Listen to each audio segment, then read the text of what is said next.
Good afternoon, everybody, and welcome to our Nature 101 for November, Winter Greens. My name is Paige Engelbrektsson, and I am the Nature Center Education Specialist for the Highlands Biological Foundation. The foundation supports natural history research and education in the Southern Appalachians, primarily here at the Highlands Biological Station, and through programs like this one. Our Nature 101 series is designed to take a basic natural history topic or question and just dip into the basics on them. Last month, we did it all about why leaves were changing color. Well, those leaves are gone and have been for a little while now, especially with our tropical storm that moved through. But there is still color all around us. Lovely, lovely evergreen plants that keep our landscapes interesting and colorful all year round. And that is what we're going to be talking about today, because winter is difficult to deal with if you're a plant. In fact, it's difficult to deal with if you are a person. And we are going to talk about a few of the adaptations that allow our evergreens to flourish. For this program, if you've ever gone hiking in the winter for however short or long a distance, we're definitely going to be drawing on some of those comparisons. So think of the challenges that you face when you go for a hike in the winter, and then think about how a plant, which can't add on extra layers or go inside to drink hot chocolate, would deal with them. For those of you who may not have been to this portion of our botanical garden, this is Lower Lake Road, which bounds parts of our campus. And directly across from this particular boardwalk is a trail called the Rhododendron Trail. I think that many of our visitors miss the opportunity to go on it. It is not as groomed or wide as the ones in the more historical part of our botanical garden. So if this is your first chance getting to see it, I'm very glad that I can show it to you. But before we continue on up, I want to stop right here and take a look at this plant. What do y'all notice? I notice these long, graceful green stems. In fact, if I look down here, I can see they get pretty woody. And boy, howdy, are there a lot of them. I notice they have alternating leaves, which are teased. They have little rough edges, and they have tips. It's a pretty distinctive combination. If you've been hiking here on the plateau, especially if you've been bushwhacking, you'll be familiar with this plant. If you have brought your dog along with you, your dog will also be very familiar with this plant, because it has the perfect combination of traits to trip up both people and animals, which gives it its common name, dog hobble. And it is here all year round. It is an evergreen. So if it's an evergreen, why does it also look like an ever purple? Well, that's because this plant is facing one of the first challenges that winter brings to us.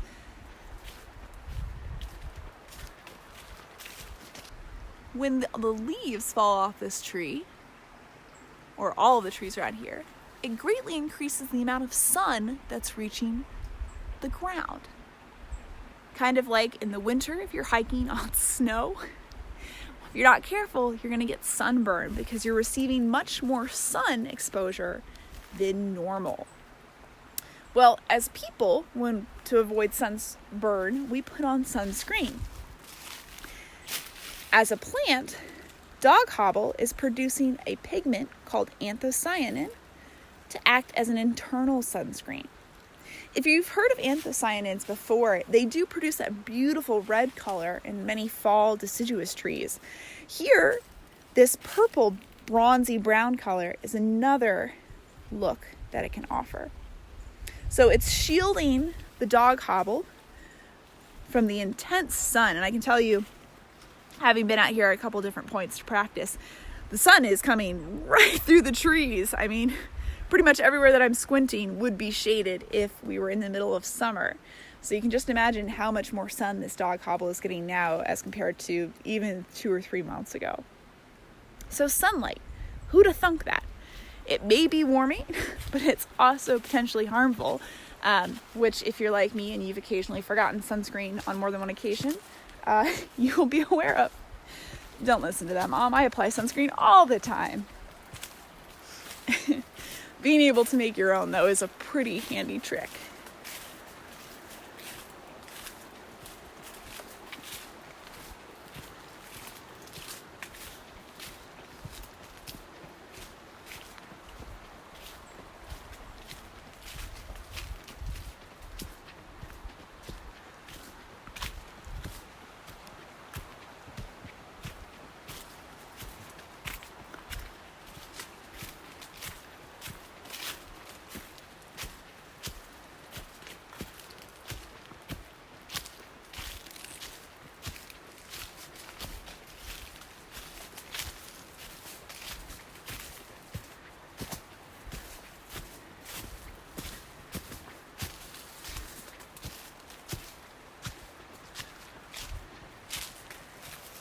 You can see here,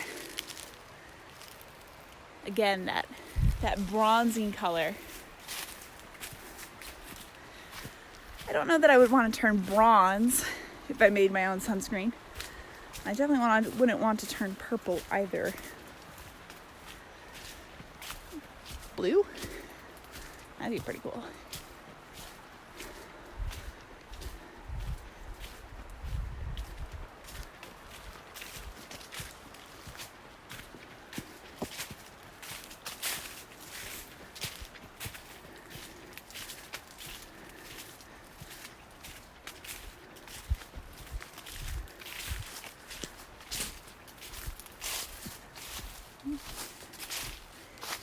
So, if you stop and look around the Coca Rhododendron Trail, you probably hear the stream running nearby. We're in a little bit of a valley here, and these beautiful evergreen trees are hemlocks. Now, our hemlocks are dealing with an invasive insect called a hemlock woolly adelgid that's put a pretty good dent on them. But because these are on station property, we've been treating them and helping to keep them alive. And they are still successfully reproducing. Because look, bitty baby hemlocks.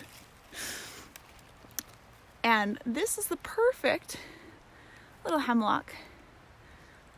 Let's see if I can get it to focus. There we are. To demonstrate another way that plants deal with one of winter's challenges. I don't know about you, but in the winter, I get chapped lips all the time, which might not be a big deal and doesn't happen only when I'm hiking, but it happens because the air is drier than my lips. It's pulling the moisture out of them.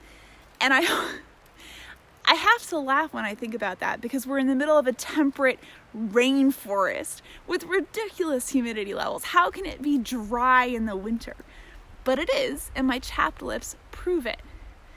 That same idea of the wind passing over an area and pulling moisture out applies to plants too. So what is it about our hemlocks that helps them to deal with this winter challenge? They may not have lips, but they have leaves. And if they shrink the size of those leaves, they decrease the area that's available for moisture loss. Compare to an oak leaf. Look how big this is. Think about all of the moisture that could be whisked out of this by the wind just passing over it, as it is right now. A nice cool breeze. Yay, winter.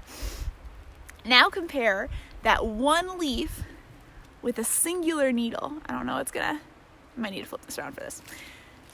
The size of a needle compared to a leaf is drastically different, and that reduces the amount of area available for moisture loss. Think of it like heat for us. I know when I'm outside in the winter, I want to stay warm. So if I'm got a bare face and the wind is blowing across it, not only is it making my lips more chapped, it's stealing a lot of heat. But if I put on a hat and then pull up a scarf, maybe even add another scarf on top of that for good measure, I'm decreasing the amount of surface area available to lose heat. That very same principle applies with leaves. Pretty cool, isn't it? If you're thinking of plants with needles, you may think not only of hemlocks, but also of pines, which are also evergreen. Same idea, those long, thin needles on a white pine, a lot less surface area for water to be lost out of as compared to a big old oak leaf. And hemlocks and pines share more in common than just the fact that they have needles. They also reproduce using cones, which makes them conifers. Not all conifers are evergreens. Some of them will lose their needles or leaves, but all conifers reproduce using cones. Just a little distinction there, if you've ever wondered.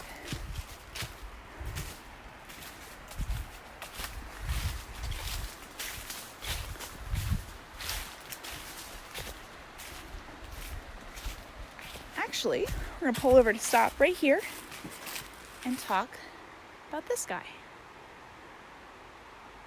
So, what do you notice? I notice it's clearly a fern with these lovely fronds. It's got a pretty deep green color, fairly leathery texture, and if all else fails, it's green now in the fall, and it will be green over the holiday season. It is the only fern that I think of when I think of ferns that are still around at Christmas time.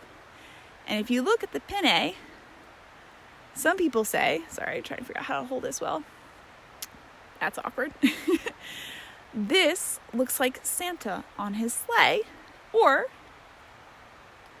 a stocking hung by the chimney with care, which is an easy way to recognize it when you see it at other times of the year.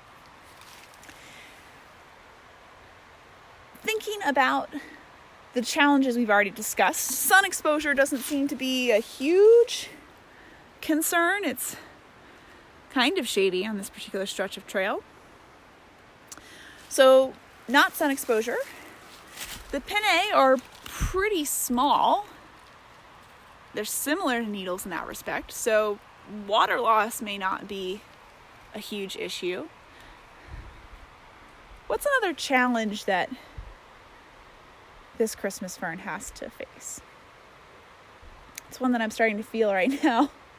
It's the afternoon, and it's already starting to get cold. So, cold is something you're going to be familiar with if you've been outside in the winter. And if you're standing straight and tall, and the wind is buffeting you and the air is below freezing, you're going to get cold really fast because you are exposed on all sides to that force. So if you're hiking and you start to get cold and you don't want to hike faster to try and warm up, what are you going to do? Are you just going to stand straight up? No, you're going to get low, you're going to curl up, you might huddle under something, you might make a survival shelter. Well, ferns can't make a survival shelter, but they can enact the same principle. Instead of being tall and straight and exposed to all of that cold, they can get low, low, low, low. That's what's happening here. We can see that these fronds are already lying on the ground. They don't start off that way. If you were to look at this Christmas fern in, let's say March, you would find new fronds were emerging and they would remain upright for the whole summer, as this one is. But as they age and as the weather starts to get colder, they start to lie down on the ground, taking them out of the wind and also putting them closer to the warmth of the earth, which is generally not frozen and so going to be warmer than the cold air temperatures around them.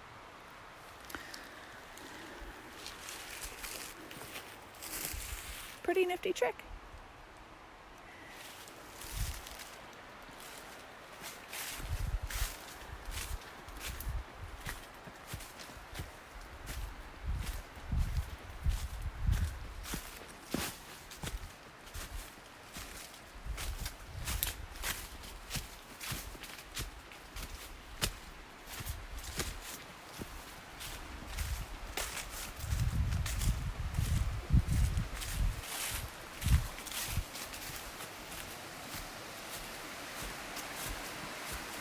Give you a shot of our little waterfall through the trees over there.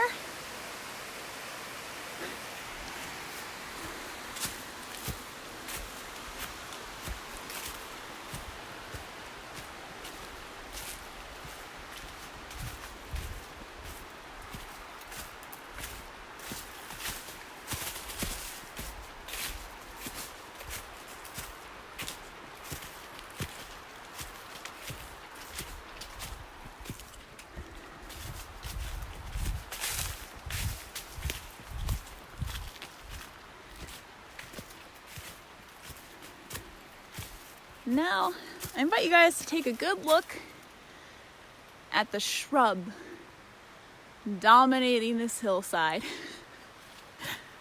and most of the other ones around here. Simply its size alone is a very good giveaway, but also these long, oblong leaves, their thick, leathery texture. And I'm not seeing any down low here. The flower buds for next spring that they're going to hold on to over the winter. This is Rhododendron, beloved and cursed by people of Highlands who hike. Because if you want to build a trail, you're going to have to go through it. But sure does make our area look beautiful, even when everything else is dull and gray. And so it is an evergreen. But consider the challenges we've already discussed. It has an awful lot of sun exposure right now. It doesn't seem too unhappy about that, so maybe that's not a problem for this particular plant. What about moisture loss, though? We were saying that needles were great because they were so small, and here we have a huge leaf, and many of them to boot. How does a rhododendron avoid losing water in the winter? For the answer, I invite you to think back of the way that I remember that winter is dry. Chapped lips. So when we get chapped lips, being humans, having thumbs and ingenious brains, we can apply chapstick, a thick, greasy layer to cover our lips and keep them from coming into contact with the wind. Plants can't put on chapstick, but they can have their own variation. It's called a cuticle. If you get a chance, grab a rhododendron leaf and feel it, and it feels thick and leathery. What you're feeling is a layer on top of the leaf encompassing it that is made up of fats and waxes. Just like our chapstick, it protects the leaf and keeps it from coming into contact with that with the drier winter air that would suck the moisture out. Many of our other evergreens share that cuticle as well. Dog Hobble has it. Galax has it. Even our hemlocks and pines have a cuticle as well. It's just much less noticeable on needles because they're so much smaller. So hemlock flourishes in the cold and loves it, and manages to have these big green leaves because of that cuticle. The other challenge that we mentioned, the cold, is an issue for them. But I'm going to touch on that just down the trail here.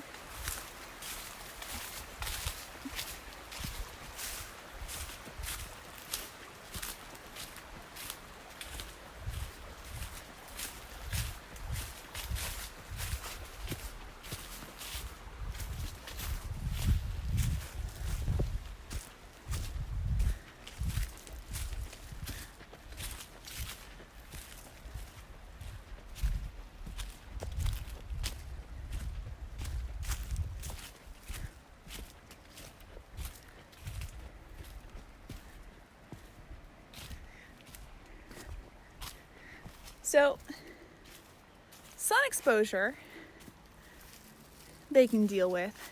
Air, water loss, they deal with that cuticle. But if we think about how the Christmas fern deals with the cold, and getting down to the ground to be insulated and warmer, rhododendron really doesn't have that option. Instead, rhododendrons have this really cool behavior that if you've been up here on a very cold morning, you will be familiar with, where instead of being upright and flat, the leaf has drooped and curled. And it's kind of alarming when you look at a whole hillside and all you see are these rhododendrons that look like they're dying, but they are not. The cold has affected them, and I'm talking really cold. What do you think has happened to the leaf to make it curl in such a fashion?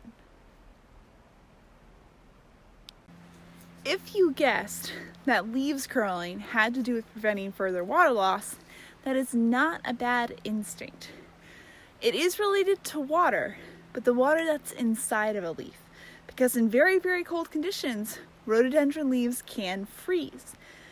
If those ice crystals inside the cells thaw quickly, the cells can actually rupture.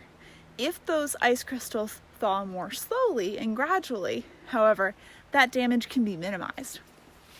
So, very, very cold night, rhododendron leaf has frozen. If it is flat, and it will receive a lot of sunlight, and it is going to thaw quickly, leading to more damage.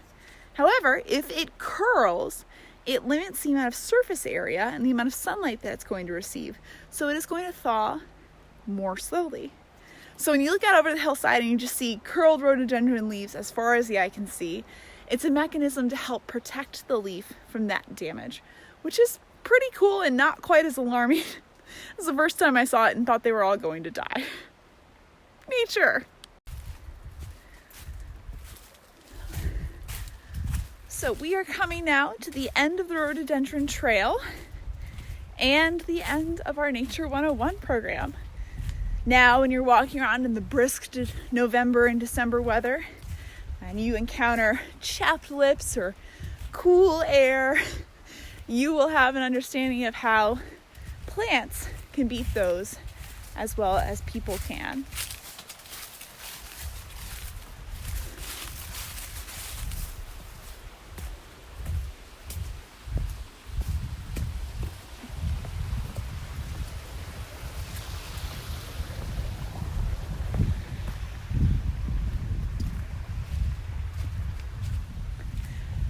For future programs, we are having our December Garden Every tour Monday, December 7th at 11:30 a.m.